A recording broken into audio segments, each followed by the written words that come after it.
Market गिरा हुआ है, इस समय लोन लेकर इन्वेस्ट करना क्या उचित होगा? मेरे एक क्लाइंट ने मुझसे पूछा। मैंने कहा, इन्वेस्ट करने के लिए लोन लें या ना लें, यह डिसीजन पूरी तरह से आपका होना चाहिए। मैं तो बस कैलकुलेशन करके बता सकता हूँ।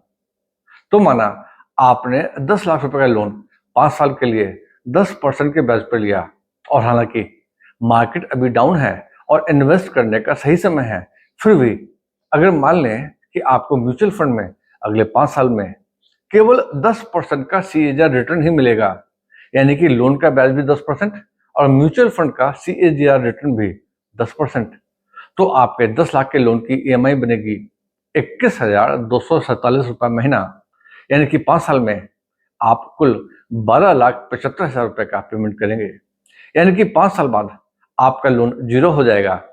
अब बात करते हैं आपके म्यूचुअल फंड इन्वेस्टमेंट के रिटर्न की।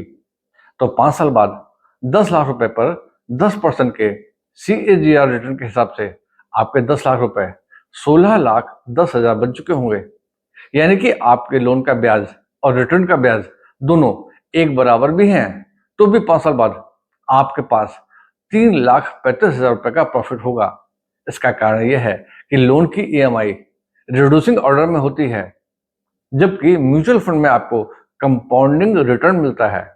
लेकिन लेकिन चूंकि इस समय मार्केट गिरा हुआ है, इसलिए म्यूचुअल फंड के मॉडरेट फंड में भी आप 15% का रिटर्न एक्सपेक्ट कर सकते हैं।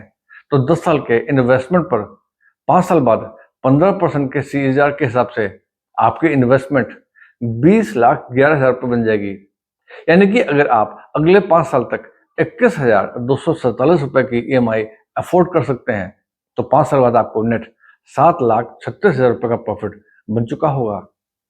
यहाँ ध्यान देने वाली बात यह है कि मैं लोन लेकर सट्टा लगाने या डायरेक्ट शेयर मार्केट में इन्वेस्ट करने की सलाह नहीं दे रहा, बल्कि अपने रिस्क एपेटाइट के हिसाब से अल्ट्रा मॉडरेट या मॉडरेट म्यूचुअल फंड में इन्वेस्ट करने की बात कर रहा हूँ, जहाँ आपको आसानी से 10 से 15% तक के रिटर्न पहले भी लगातार मिले हैं।